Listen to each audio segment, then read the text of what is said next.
నమస్తే, నేను మీ anchor Prithvi. Welcome to Suman TV USA. అమెరికాలో ఉండే వాళ్ళందరికీ వాస్తు మరియు ముహూర్తాలకు సంబంధించిన అపోహలను తొలగించి అవగాహన కలిగించడానికి మనతో ఉన్నారు బ్రహ్మశ్రీ వేదమూర్తులైన కల్వకొల్లు వెంకటప్పయ్య శాస్త్రి గారు మనతో ఉన్నారు. అసలు వాస్తు అంటే ఏంటి? ఈ వాస్తు అనే దానికి మితిమీరి భయపడాల్సిన పని లేదు. బేసిక్స్ కొన్ని ఉంటాయి. ఆ బేసిక్స్ కొన్ని జనరల్గా చూసుకుంటే చాలు. తప్పితే మితిమీరి ఇక్కడ అది ఉంది అక్కడ ఉంది అని ఇండియాలో చెప్పే వాళ్ళ మాటలు విని, లేకపోతే మన పేరెంట్స్ చెప్పారని. ప్లస్ ఇంకో పాయింట్, మెయిన్ పాయింట్ ఏంటంటే, ఆ ఇల్లు నిన్ను పిలిచింది అంటే నిన్ను అమ్మలాగా చూసుకుంటుంది. ఇప్పుడు నాకేదో కష్టం వచ్చిందని నేను మా అమ్మని బ్లేమ్ చేస్తాను. ఇప్పుడు నేను ఇట్లా ఉన్నానమ్మా, అమ్మ నేను కొద్దిగా పొడుగుంటే బాగుండేది, లేదా ఒకరు పొట్టిగా కంటే బాగుండేది, నన్ను ఇంకొకరు లావుగా కంటే అని మా అమ్మనంటే ఎంత దుర్మార్గం అది. మా అమ్మ నన్ను చాలా కేర్గా కన్నది, పెద్దవాడు. అందుకని ఇల్లుంటిని బ్లేమ్ చేయొద్దు ఎవ్వరు కూడా. ఏదన్నా కష్టం వస్తే అది మన కర్మ, మనకేదో ఉంది దానివల్ల తప్ప. నేను వైట్ హౌస్లో కూర్చోబెట్టిన ప్రాబ్లం. ఇప్పుడు ట్రంప్ గారు వైట్ హౌస్లో ఉన్నాడు, ఇప్పుడు సుఖంగా ఉన్నాడా? రోజుకో ఇష్యూతో అల్లాడుతున్నాడు. మరి వైట్ హౌస్ కంటే పెద్దదే ఉంది, అంత మాత్రం వైట్ హౌస్ వాస్తు బాగలేదా? అందుకని ఇలాంటి పిచ్చి అనుమానాలు పెట్టుకోబాకండి దయచేసి. మీరు అమెరికాలో వాస్తు అనేది ఇండియాలో వాస్తు 99% పనిచేయదు. నేను 20 ఏళ్లలో కొన్ని వేల ఇళ్ళు దగ్గరుండి చూసి చెప్తున్నాను. సో మీరు బేసిక్స్ చిన్న చిన్నవి కొన్ని ఉంటాయి, అవి చేసుకుంటే చాలు. మెయిన్ ఏంటంటే అమ్మ, ఎక్కడైనా గ్రహించాల్సింది, గోడలకి ఆనించి ఏ వస్తువు పెట్టకూడదు. ఒక ఇంచ్ అయినా గ్యాప్ ఉండాలి. ఎందుకంటే దీనికి సైంటిఫిక్ రీజన్ ఉంది. ఓన్లీ మన వాస్తని కాదు, ఇక్కడ సైంటిఫిక్ రీజన్ ఏంటంటే, ఇప్పుడు ఈ రూమ్ ఉంది, ఈ రూమ్లో ప్రతి దిక్కు నుంచి ఒక ఎనర్జీ పాస్ అవుతుంటుంది. ఈస్ట్ నుంచి నేను ఏదైనా సాధించగలను అనే సెల్ఫ్ కాన్ఫిడెన్స్ ఎనర్జీ పాస్ అవుతుంది. ఆగ్నేయం నుంచి ఎప్పుడు ఎనర్జెటిక్ గా ఉండే ఎనర్జీ పాస్ అవుతుంది. అందుకే ఆగ్నేయంలో పొయ్యి పెట్టుకొని బాగా తిని ఎనర్జీకి ఉండి పని చేసుకోమని చెప్పడానికి సింబాలిక్ గా పొయ్యి పెట్టారు. అక్కడ పొయ్యి పెట్టకపోతే ప్రాబ్లమే లేదు, పెడితే ఇంకొద్దిగా మోర్ ఎనర్జీ వస్తుందని. ఇప్పుడు ఇక్కడ ఏసీ ఉంది, మనకు బాగా సరిపోలా, ఓ ఫ్యాన్ పెట్టుకుంటాం. ఎక్స్ట్రా పెట్టకపోయినా ఓకేనే, పెడితే ఇంకొద్దిగా కంఫర్ట్గా ఉంటుంది అంతే. అలానే సౌత్ నుంచి ఎర్నింగ్ ఎనర్జీ పాస్ అవుతుంది. అది నాలెడ్జి, చదువు, డబ్బు, ఇలా ఎనర్జీ పాస్ అవుతుంది. ఇలా ప్రతి దిక్కు నుంచి ఒక్కొక్క ఎనర్జీ పాస్ అవుతా ఉంటుంది. సో ఇప్పుడు మీరు ఇక్కడ అడ్డం పెట్టేశారనుకోండి, ఆ పాస్ అయ్యే ప్రతి ఎనర్జీకి ఒక ఎనర్జీతో లింక్ ఉంటుంది. సెల్ఫ్ కాన్ఫిడెన్స్ ఎనర్జీ కావాలి. ఎప్పుడు వస్తుంది? నువ్వు ఎనర్జెటిక్గా ఉన్నప్పుడు. ఎనర్జెటిక్గా ఉండాలి. ఎప్పుడు వస్తుంది? నువ్వు ఎర్న్ చేసినప్పుడు. నాలెడ్జీ కానీ డబ్బులు కానీ అది ఉంటేనే నువ్వు ఎనర్జెటిక్గా ఉండవు. ఎన్నున్నా ఇప్పుడు నాలెడ్జీయో డబ్బులో లేకపోతే వాడు ఎనర్జెటిక్గా ఉండలేడు. ఇప్పుడు ఇది ఉందనుకో, ఎప్పుడైతే నీ దగ్గర ఇవన్నీ ఉన్నాయో, నైరుతి నుంచి, అంటే నైరుతి అంటే south west corner, planning energy pass అవుతుంది. సో నువ్వు ప్లాన్ చేసుకుంటావు. ఎప్పుడు ప్లానింగ్ వచ్చిందో వెస్ట్ నుంచి ఇంప్లిమెంట్ ఎనర్జీ పాస్ అవుతుంది. అంటే వెస్ట్ అంటే వరుణుడు, నీళ్లు. మన వాడుక భాషలో చెప్పాలంటే సౌత్ వెస్ట్ కార్నర్ని మనం ఒక ఇత్తనం వేయటం అనుకోండి, వెస్ట్ నుంచి వరుణుడు, ఎంత కాస్ట్లీ ఇత్తనం అయినా కాస్త నీళ్లు వేయకపోతే రాదు, వరుణుడు అంటారు. అందుకే ఇంప్లిమెంట్, నువ్వు ఎంత ప్లాన్లు చేసినా ఇంప్లిమెంట్ చేయకపోతే ఉపయోగం లేదు. అందుకని చూడండి, లింక్ చూడండి ఒకదానికి. అది ఉన్నవాడు ప్లాన్ చేస్తాడు, ప్లాన్ ఉన్నవాడు ఇంప్లిమెంట్ చేస్తాడు. ఇంప్లిమెంట్ చేస్తే వాయువ్యం రిజల్ట్ వస్తుంది, డెవలప్మెంట్ ప్లేస్. రిజల్ట్ వస్తే ఆ రిజల్ట్ వచ్చిన దాని తాలూకు దాన్ని సేవ్ చేస్తాడు ఉత్తరం, కుబేరుడు. అందుకే ఉత్తరం నుంచి ఏం రావు. ఉత్తరం అందరూ అనుకుంటారు చాలా డబ్బులు వస్తాయండి అని. ఉత్తరం నుంచి ఎందుకో తెలుసా? ఉత్తరం కుబేరస్థానం. కుబేరుడు ఎవరికైనా ఊరక డబ్బులు ఇస్తాడా? తిరుపతి వెంకటేశ్వర స్వామి కేవలం మీకు నాకు ఎందుకు ఇస్తాడు? మనమైనా అప్పు చేయాల్సింది. ఆయన ఇన్ని వడ్డీలు ఇంకా కడుతున్నాడా? మరి వడ్డీ ఇప్పిస్తాడు మహా అయితే. ఆయన ఎందుకు ఇస్తాడు? ఇవ్వడు. మరి ఏం చేస్తాడండి అంటే, నువ్వేం చేసావో ఇంప్లిమెంట్ చేసి నువ్వేం సాధించావో దాన్ని డబల్ చేస్తాడు. లైక్ బ్యాంకు, నువ్వు పెడితే వడ్డీ ఇస్తాడు, తీసుకుంటే ఇంట్రెస్ట్ అడుగుతాడు. దీన్ని డెవలప్ చేస్తాడు.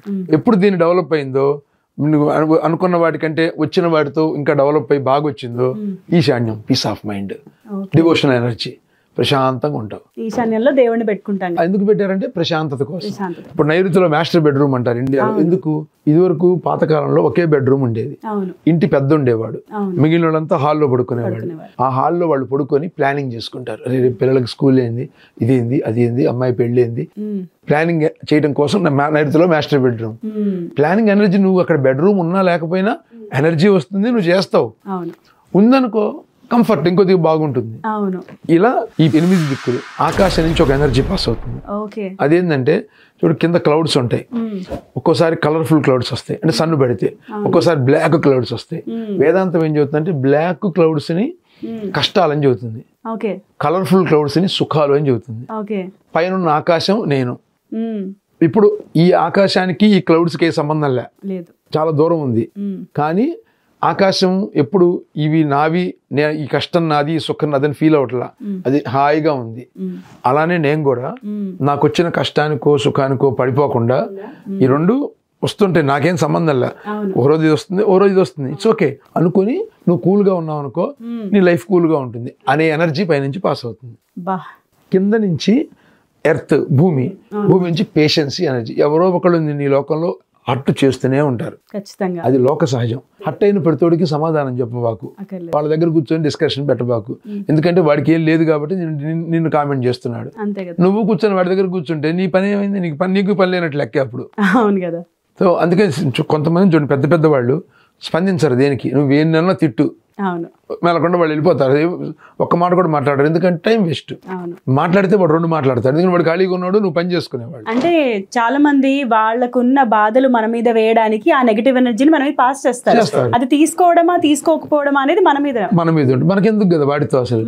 అలాంటి ఎనర్జీ కింద నుంచి పేషెన్సీ ఎనర్జీ పాస్ అవుతుంది. మీకు ఇంకొక ఎగ్జాంపుల్ కదండి, భూమి తవ్వుతారు, బాగా హట్ చేస్తారు. మనం ఎంత హట్ చేస్తారు ఇల్లు కట్టడానికి, ఇంత హట్ చేసినా మనకు ఒక హట్టే ఇచ్చిందిగా, అంతే కదా, తిరిగి హట్ చేయలేదు మనల్ని. అలా నువ్వు కూడా, మనందరం కూడా ఎవరన్నా మనం తెలియక హట్ చేసినా, తెలిసి హట్ చేసినా తిరిగి రిప్లై ఇవ్వబాకు వాడికి. అలాంటి ఎనర్జీ కింద నుంచి పాస్ అవుతుంది. ఈ 10 ఎనర్జీలు ఇంట్లో పాస్ అవుతా ఉంటాయి, నువ్వు మన కళ్ళకు కనిపించకపోయినా. ఇప్పుడు ఈ పాస్ అవుతున్న ఎనర్జీని నువ్వు ఇక్కడ ఏదైనా అడ్డం కట్టి ఆపేస్తే ఇది పాస్ అవ్వదు, ఇది దాంతో సింక్ అవ్వదు. అప్పుడు అది అక్కడికి పోయేటప్పటికి అది వేరు వేరు అయిపోతాయి మళ్ళా. సో ఈ కమ్యూనికేషన్ వీటి మధ్యకి దెబ్బతింటుంది. చాలా మందికి తెలియదు ఏంటంటే, ఇల్లు మాట్లాడుకుంటాయి దిక్కులు, ఇలా 1 by 1 మాట్లాడుకొని ఇవన్నీ సరిగ్గా ఉన్నప్పుడే ఈ ఇంట్లో మంచిగా నడుస్తుంది. ఆ కమ్యూనికేషన్ కి అడ్డం పెట్టబాకు. మన ఇద్దరం మాట్లాడుతూ ఉన్నాం, మధ్యలో ఎవరో వచ్చి ఒక చెక్క పెట్టారు, సో మన ఇద్దరి మధ్య ఉన్న కమ్యూనికేషన్ దెబ్బతింటుంది.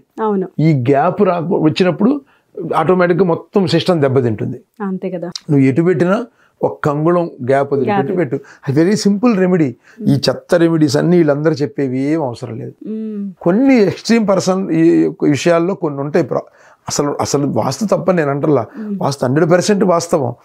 వాస్తు అనేది మనకి జాగ్రత్త చెప్పిన. అందుకే మీరు ఎప్పుడైనా చూడండి, వాస్తు గురించి చాగంటి వారు కానీ, గరికపాటి వారు కానీ, సామవేదం వారు కానీ, ఇట్లా ఎవరైనా ఒకళ్ళిద్దరు ఉన్నారు, వీళ్ళు ఎవరైనా మాట్లాడతారని చెప్పండి వాస్తు జ్యోతిష్యం గురించి. వాళ్ళకి తెలీదా? శాస్త్రాల్లో ఉంటే ఇప్పుడు వాళ్ళు మాట్లాడాలి, ఎందుకు మాట్లాడరు అంటే ఇప్పుడు ఈ నవీనమైన వీళ్ళందరూ చెప్పేదంతా తప్పు, చాలా తప్పు. అతిగా అంటే ఒక దాని మీద అంటే మూఢ నమ్మకంగా దాన్ని తీసేసుకుంటూ ఉంటారు చాలా మంది. భయపెడుతున్నారు. భయపెట్టి ఇప్పుడు నేను నిన్ను భయపెడితేగా నువ్వు నా దగ్గరికి రావు, అయ్యా ఏం చేయమంటారు వాస్తు అని. అప్పుడు నేను వచ్చి నీకేదో చెప్పి నీ దగ్గర డబ్బులు తీసుకోవాలంటే, మా గురువు గారు చెప్పేవాళ్ళు, గోపాలకృష్ణమూర్తి గారు మహానుభావుడు ఆయన ఎప్పుడు ఒక మాట చెప్పేవాడు, ఏ మనిషి అయినా సరే మూడు విషయాలు దైవత్వం ఉన్నవాళ్ళు. మొదటి వైద్యుడు, 2 జ్యోతిష్యం చెప్పేవాడు, 3 వాస్తు చెప్పేవాడు. ఈ ముగ్గురు త్రిమూర్తులు దైవ సమానులు. వాళ్ళు ఎవ్వరు ఏ దేవుడు భక్తుడి నుంచి రూపాయి ఆశించడు. అలానే ఈ ముగ్గురు చేసేవాళ్ళు డబ్బులు ఆశించకూడదు అని చెప్పేవాడు. మేము అందుకే ఎప్పుడన్నా ఇదే ఎక్కువ ఆదాయ వనరులు అయిపోయినాయి జనాలకి, అందుకని వాళ్ళు భయపెడతారు. అవును, అంటే మినిమం ఉంటాయా, మినిమం పాటిస్తే చాలు. అతిగా దాన్ని మరీ సీరియస్గా, టూ మచ్ సీరియస్గా తీసుకుని వాటిని ప్రతి దానికి భయపడుతూ, లేదంటే ఇది పెడితే ఏమవుతుందో అని అనుకోకుండా, మీరు అన్నట్టు ఆ పాజిటివ్ ఎనర్జీ, పాజిటివ్ ఆరా గురించి మనం చిన్న చిన్న మార్పులు చేర్పులు చిన్న చేసుకుంటే బాగుంటుంది. అందుకే నేను అందరికి ఏం చెబుతానంటే, జనరల్గా ఇప్పుడు గృహప్రవేశానికి పూజకు పోయినప్పుడు అని అడిగినప్పుడు, మీరు ఈ వాస్తు అనే భయం మీద పెట్టే టయాన్ని మీరు ఏ నేర్చుకోవడానికో ఇంకో దానికో పెట్టుకుంటే మీకు జీతం పెరుగుతుంది, ఏదైతే డబల్ వర్క్ చేసుకుంటారు. దీని మీద పెట్టి బుర్రెందుకు పాడు చేసుకుంటారు, భయపడతారు ఎందుకు? నువ్వు భయపడకపోయినా ఒకటే జరుగుతుంది, మనకి ఏది జరగాలో అది. దీన్ని ఎవ్వడు మార్చలేడమ్మా. మార్చగలిగితే శ్రీరాముడిని అడవికి పోకుండా ఆయన వాళ్ళ గురువు గారు మార్చేవాళ్ళు. వశిష్ఠుడు మార్చలేడా? వశిష్ఠుడి కంటే గొప్ప సిద్ధాంతం ఉన్నాడా? పక్కన విశ్వామిత్రుడు ఉన్నాడా? ఆయన ప్రియతమ గురువు, ఆయన ప్రీతమ శిష్యుడు. ఎందుకు మార్చలేదు వాళ్ళు? ఎందుకు కథ ఏదో చెప్తారు, ఇంకా రావణాసురుడిని చంపాలి కాబట్టి కాబట్టి మార్చలేదు. ఎందుకంటే ఈయన ఎయిమ్ అది అయ్యి ఉండొచ్చు, ఈయన వచ్చిన జన్మ అది అయ్యి ఉండొచ్చు, కానీ కష్టపడాలన్నది ఆయన విధి, అంతే. ఆ విధిని ఎవ్వడు మార్చలేడు. ఇప్పుడు నేను కూడా కష్టపడాలన్నది నా విధి అయితే నేను వచ్చిన పర్పస్ వేరే అయి ఉండొచ్చు, కానీ ఈ విధిని ఎవడు మార్చలేడు. దీనికోసం ఎందుకు భయపడతావు నువ్వు? మితిమీరినప్పుడు కొన్ని రెమెడీస్ ఉంటాయి, ఆ రెమెడీస్ చేసుకుంటే చాలు. సో అందుకని అమెరికాలో ఉన్న వాళ్ళకి ప్రత్యేకంగా నేను ఇండియా గురించి చెప్పట్లేదు, ఎందుకంటే ఇండియా గురించి చెప్పినా వాళ్ళు వినరు, నమ్మరు. వాళ్ళకి ఎంతసేపు భయపెట్టే వాళ్ళే దగ్గరికి వెళ్తారు తప్ప వాళ్ళు మంచి మాటలు చెబితే, వాస్తవైనా జ్యోతిష్యమైన అంతేనమ్మా, మంచి మాటలు చెబితే వాళ్ళకి ఎక్కదు. ఇంకోటి ఏంటంటే నేను మామూలుగా చూస్తూ ఉంటాను, ఇండియాలో ముహూర్తాలు అవి చూసుకుని వాటి పరంగా ఇక్కడ మీరు చేయించండి అని అడుగుతుంటారు చాలా మంది. అంటే అక్కడికి ఇక్కడికి మనకి అన్ని డిఫరెన్స్ ఉంటాయి కదా, డేట్స్ కానీ అన్ని డిఫరెన్స్ ఉంటాయి, పంచాంగమే మారిపోతుంది కదా చాలా మంది. మరి అది ఎలా చెప్తారు మీరు? అంటే అది కూడా మంచి ప్రశ్న అడిగారు మీరు. వాస్తవంగా జనాలకు తెలియాల్సిన విషయం కూడా, ఒకటి వాళ్ళు గనక అక్కడ చూసేవాళ్ళు అమెరికా పంచాంగం చూసి పెడితే ప్రాబ్లం లేదు. అలా కాకుండా చాలా మంది ఏం చేస్తారంటే, ఇప్పుడు మా దగ్గర కూడా అడుగుతుంటారు, ఇండియాలో వాళ్ళు ముహూర్తం పెట్టి దీన్ని ఎగ్జాక్ట్ గా అమెరికా టైంకి మార్చుకోండి అంటారు. అవును, అలా కుదరదు. ఎందుకంటే అక్కడ ఉన్న లగ్నం ఇక్కడ ఉండదు, ఇక్కడున్న సూర్యోదయం ఈ టైమింగ్స్ ఎంత 1.5 hours ఎంత ఉంటుంది, తిథులు మారిపోతాయి, నక్షత్రాలు మారిపోతాయి, లగ్నాలు కూడా మారిపోతాయి. అసలు అట్లా కుదరదు. ఇక్కడ ముహూర్తం ఇక్కడే పెట్టించుకోవాల్సిందే. పేరెంట్స్ ఇండియాలో ఉన్న వాళ్ళు కొంచెం ఫోర్స్ చేస్తూ ఉంటారు, ఇది పెట్టిస్తా నేను అంటే, వాళ్ళు పేరెంట్స్ మీద డిపెండ్ అయి ఉంటారు చాలా మంది కదా. వాళ్ళు ఏంటంటే నేను ముహూర్తం పెట్టించాను, ఈ ముహూర్తం చేసుకోండి. వాళ్ళకి ఇక్కడ పద్ధతులు వీళ్ళు ఇక్కడ ఉన్న వాళ్ళు చెప్పుకోవాలి, వాళ్ళు చెప్పుకోక వాళ్ళు చెప్పింది మళ్ళీ వచ్చి ఇక్కడ చెప్పడం అలా చేస్తూ ఉంటారు. అవును, కానీ అది మంచిది పద్ధతి కాదు, అది చేయకూడదు. అదే కనుక వాళ్ళు అమెరికా పంచాంగం క్యాలెండర్ ఇవాళ ఆన్లైన్లో అన్ని దొరుకుతున్నాయి. ఒక చూసిన పంతులు గారు, సిద్ధాంతి గారు, ఎవరైనా పంతులు గారు ఇలా చూసి చెప్తే దానికేం ప్రాబ్లం లేదు, అది గుడ్, వెల్ అండ్ గుడ్. అందులో మనకి మెయిన్గా ఏంటంటే యుఎస్ అనగానే అందరికీ సాటర్డే సండే ఈ 2 days బాగా వీలుంటుంది. అందరూ అంటే మాకు ఈ 2 daysలో ఖాళీ ఉంటుంది కాబట్టి స్పెషల్గా లీవ్ పెట్టుకోకుండా ఈ 2 daysలో చేసుకుందామని మిమ్మల్ని ముహూర్తాలు అలా అడుగుతుంటారు ఎవరన్నా? అడుగుతారమ్మా, చాలా మంది, ఎక్కువ మంది అడుగుతారు. దానికి ఏమైనా రెమెడీ చెప్పగలుగుతారంటే, ముహూర్తం ఉన్నప్పుడు గృహప్రవేశం చేసుకుని ఈ తర్వాత గెట్ టుగెదర్ లా కానీ ఇలా ఏమన్నా పెట్టుకునే ఛాన్సెస్? ఇప్పుడు చాలా మంది ఏం చేస్తున్నారంటే, మంచి ముహూర్తం టైంలో వాళ్ళ ఫ్యామిలీ వరకు గృహప్రవేశం చేసుకుంటున్నారు, వీకెండ్ వ్రతం పెట్టుకుంటున్నారు, పెట్టుకుని అప్పుడు అందరినీ పిలిచి వ్రతము భోజనాలు ఇంకా అంత హడావిడి అంతా ఆ రోజు చేసుకుంటున్నారు. కొంతమందికి అదృష్టం బాగుండి వాళ్ళకి శనివారం కుదిరింది అనుకోండి, శనివారం పెట్టుకుంటున్నారు. అట్లా నడుస్తున్నది. బట్ ఇంకా ఇక్కడ ఉన్న పరిస్థితులకి ఏంటంటే, ఫ్రెండ్స్ నలుగురు కలిస్తే సందడిగా ఉంటుంది, ప్రోగ్రామ్ బాగుంటుంది. ఇంట్లో గృహప్రవేశం అంటే నలుగురు మనుషులు కావాలి కాబట్టి వాళ్ళు అడగటం, వాళ్ళు అడుగుతారు, కానీ తప్పులేదు, మాకు మేము ఫీల్ అవ్వం, ఎందుకంటే 20 ఏళ్ళని చూస్తున్నాంగా. సో వాళ్ళు ఇక్కడ బయట వాళ్ళు మనకు సొంత బంధువులు లేరు కాబట్టి నాకు అనిపిస్తుంది, ఎవరు అనిపిస్తాను కుదిరినంత వరకులో ప్రీస్టులు అందరూ ఎవరికి తోచినంత వరకు ప్రయత్నం చేస్తారు. ఫస్ట్ ప్రిఫరెన్స్ వీకెండ్కే చూస్తాం. మేమైనా ఎవరైనా గృహప్రవేశం అనగానే సో ఏ మంత్లో అంటాం, బలానా మంత్ అన్నారు అనుకోండి, ముందు వీకెండ్లో ఎదుగుతాం. దొరక్కపోతే అప్పుడు నాన్న దొరకలేదు నాన్న వీకెండ్, ఈ రోజు పూజ చేసుకొని ఆ రోజు వ్రతం పెట్టుకోమ్మా అని చెప్పి చెబుతాం. చాలా చాలా మంచి విషయాలు చెప్పారండి. నాకు ఇంకా చాలా యాక్చువల్గా ఉన్నాయి చాలా, కానీ మనకున్న ఈ టైంలో మీరు ఇన్ని విషయాలు మాకు చెప్పారు, తెలియని కథలు చెప్పారు. అంటే అసలు వాస్తు గురించి చాలా మందికి కాదు, నాకు తెలిసి ఎవరికీ తెలియదు, అందరికీ తెలియాల్సిన విషయాలు ఇవన్నీ. అంటే వాస్తు పూజ అంటూ ఉంటాం, కానీ అసలు దాని వెనకాల ఉన్న హిస్టరీ తెలిస్తేనే కదా అసలు ఏంటి అనేది తెలిసేది. కాబట్టి చాలా బాగా చెప్పారు. మనము ఇండియాలో చాలా మంది అంటే వాస్తు చూస్తాం, అంటే ఇంట్లోకి వెళ్ళే ముందు ఈ వాస్తు ఇలా ఉంది, ఇక్కడ ఇలా ఉండాలి అని అనుకుంటాం కదా. మరి ఇక్కడ కూడా వాస్తు అలాగే మనం చూసుకుంటామా? ఇక్కడికి అక్కడికి మనకి ఏంటి డిఫరెన్స్ ఏంటి? ఇది ప్రాబ్లం ఏంటంటే, చాలా విషయాల్లో ఇండియా వాస్తు వేరు, అమెరికా వాస్తు వేరు. యూట్యూబ్లో చాలామంది వీళ్ళందరూ పెట్టి ఇక్కడ అది పెట్టి ఇది అని రకరకాలుగా పెట్టి జనాలను చాలా కన్ఫ్యూజ్ చేస్తున్నారు. ఎందుకంటే ఇండియాలో ఉండే భూభాగము, అక్కడ ఉండే నిర్మాణము శైలి వేరు. అక్కడ సిమెంటు, ఇటుకలు అవి ఇవి పెట్టి కడతారు, ఇక్కడ చెక్కలతో కడతారు.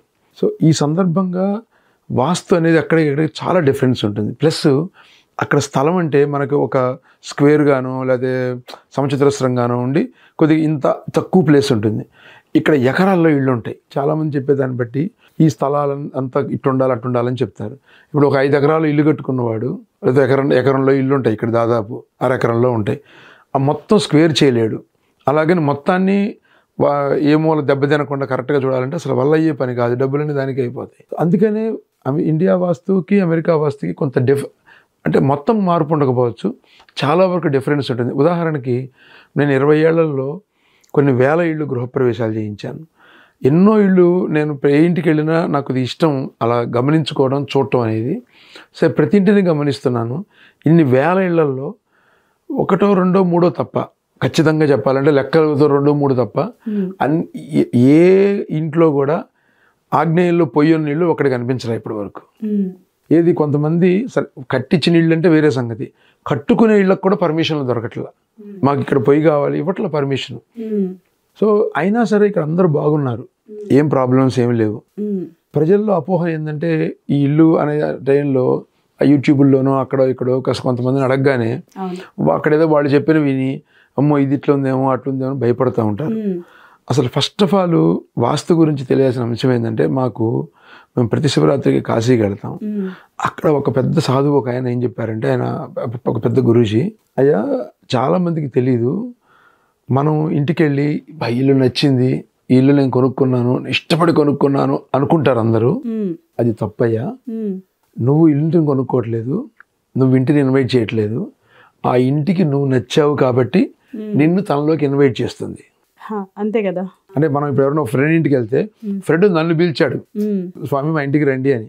సో నేను వాళ్ళ ఇంటికి వెళ్ళాను, తప్పితే ఆయన మా ఇంటికి రాలా. అలానే ఇక్కడ ఇల్లు కూడా ఎక్కడో ఉన్న ఇల్లు నన్ను పిలిచింది, నీకు నాకు బాగా సెట్ అవుతుంది, నేను బాగా చూసుకుంటాను, నీకు నాకు స్నేహం కుదిరింది, రా అని పిలిచింది. అందుకే మీరు గమనించాలి, ఒక్కొక్క ఇంటికి వెళ్ళగానే ఏదో ఇరిటేషన్ వస్తుంది, చికాకు వస్తుంది, లేదా ఆ పక్క వాళ్ళు మనకే అనిపిస్తుంది ఇక్కడ రూమ్ లేదు, ఇక్కడ ఇది లేదు, అక్కడ బెడ్రూమ్ లేదు, బాత్రూమ్ లేదు అని, అక్కడ కమ్యూనిటీ బాగలేదు అని రకరకాల వంకలు చెప్పి వెళ్ళిపోతాం. ఒక ఇంటికి వెళ్ళినప్పుడు మన పక్కన ఫ్రెండ్స్ వచ్చిన వాళ్ళు, అరే ఇల్లు బాగాలేదురా ఇక్కడ అంటారంటే, అరే ఇల్లు ఎంత హాయిగా అంటారు. కరెక్ట్ అమ్మా. ఎందుకంటే కారణం ఆ వైబ్రేషన్ రావడానికి కారణం ఏంటంటే, ఆ ఇల్లు నిన్ను అమితంగా లవ్ చేసింది, అందుకని నిన్ను దా దా దా అని పిలుస్తున్నది. అది పిలుస్తుంది కాబట్టి నీకు తెలియకుండానే నువ్వు వెళ్ళిపోతావు లోపలికి, అంతే. ఇంకా నువ్వు ఎన్ని చెప్పినా అది ఎంత లవ్ చేస్తుందంటే, ఎన్ని చిన్న చిన్న ఇబ్బందుల్ని, క్లోజింగ్ని, వీటిల్ని స్ట్రెస్ని, టెన్షన్లు అన్నిటినీ అదే క్లియర్ చేసి ఏదో ఒక రూపంలో, అంటే ఇల్లు కదలలేదు కాబట్టి ఆ ఎవరో ఫ్రెండ్ రూపంలోనే వీళ్ళ రూపంలో మొత్తం క్లియర్ చేసి నువ్వు అవ్వదేమో అనుకున్న దాన్ని కూడా సెటప్ చేసి ఇంట్లోకి రా అని పిలుస్తుంది. అందుకని మీరు ఎవరైతే కొనుక్కుంటున్నారో వారు ఆ ఇంట్లోకి తను పిలిచింది కాబట్టి నువ్వు ఫ్యామిలీతో సహా వెళ్ళి, అది అమ్మ కడుపు వాస్తు అనేది. అందుకని వాస్తు ఇంటికి వెళ్ళిన తర్వాత సరే వెళ్ళక ముందు కాస్త చూసుకోవడం అనేది ఓకే. అంటే మనం కొద్దిగా మనకు ఆలోచనలు కొద్దిగా ఉంటాయి కదా, దాన్ని తప్పు పట్టట్లా. ప్రాబ్లం ఏంటంటే, మాకు రోజు కనీసం 2 నుంచి 3 కాల్ చేస్తారు, స్వామి మాకు ఏదో ప్రాబ్లం వచ్చింది ఇంట్లో, వచ్చిన తర్వాత ఎప్పుడు వచ్చావు, 5 ఏళ్ళు అయింది, 7 ఏళ్ళు అయింది స్వామి అని చెబుతారు. 7 ఏళ్ళ నుంచి ఏమైనా ప్రాబ్లం ఉందా? ఏం లేదు స్వామి, 3 నెలల క్రితమే, 6 నెలల క్రితమే, సంవత్సరం క్రితమే ప్రాబ్లం అయింది. నీకు 7 ఏళ్ళ నుంచి ఉంటున్న వాడివి ప్రాబ్లం ఇచ్చేది ఎప్పుడు ఇస్తుంది? వెంటనే ఇస్తుంది. నువ్వు 7 ఏళ్ల తర్వాత నీకు ప్రాబ్లం ఇవ్వదు ఇల్లు. ఎందుకంటే ఇల్లు అంటే ఫస్ట్ ఆఫ్ ఆల్ అదొక అమ్మ కడుపు లాంటిది. ఇంటి లోపలికి వెళ్ళడం అంటే అమ్మ కడుపులోకి వెళ్తున్నావు. నిన్ను అమ్మ కడుపు లోపల పెట్టుకొని ఎంత జాగ్రత్తగా చూస్తుంది, నీకు ఎంత ప్రొటెక్ట్ చేస్తుంది, నీకు ఇష్టమైన ఫుడ్ పెడుతుంది, నీ హెల్దీ ఫుడ్ తను తింటుంది దానికి ఇష్టం లేకపోయినా. కేవలం నిన్ను బతికించాలని, నిన్ను ఆనందంగా ఉంచాలని, అందంగా బయటికి తేవాలని అమ్మ కడుపులో నుంచి బిడ్డని బయటికి అందంగా తెస్తుంది. వాస్తు అనే అమ్మ కడుపు నిన్ను లోపల పెట్టుకొని చూసుకుంటుంది. సో నువ్వు ఆ ఇంటిని బ్లేమ్ చేయడానికి వీలు లేదు, అది నా కర్మ. ఇప్పుడు ఒకవేళ నేను ఆ ఇంట్లో ఏదైనా నాకు ప్రాబ్లం వస్తే, అంటే బయట వాళ్ళు ఎందుకంటే నా మీద చెప్పుకుంటున్నాను, నేను ఆ ఇంట్లోకి వెళ్ళిన తర్వాత నాకు ఏదైనా ప్రాబ్లం వస్తే అది నా జాతకంలోనో సంథింగ్ ఏదో పూర్వజన్మ కర్మ ఏదైనా ఉంటే నేను అనుభవించవలసిందే తప్ప ఆ ఇల్లు నన్ను ఇబ్బంది పెట్టదు అసలు. చాలా బాగా చెప్పారండి. అసలు ఇంటిని అమ్మ కడుపుని, అంటే అమ్మ మనకి 9 నెలల మోస్తుంది, కానీ ఇల్లు మనల్ని, అంటే మనం ఉన్నంత కాలము మనల్ని బయట వచ్చే అన్ని ప్రమాదాలన్నిటి నుంచి మన ఇల్లు కాపాడుతుంది. చాలా చాలా బాగా చెప్పారు. అసలు నాకు ఈ విషయం చాలా, అంటే నాకు కళ్ళలో నీళ్ళు వస్తుంది అనమాట మీరు చెప్తుంటే. చాలా చాలా బాగా చెప్పారండి. నాకు మా ప్రేక్షకులకి నిజంగా మన తెలియని విషయాలు చెప్పినందుకు, మీ టైం మాకు ఇచ్చినందుకు చాలా సంతోషం అండి.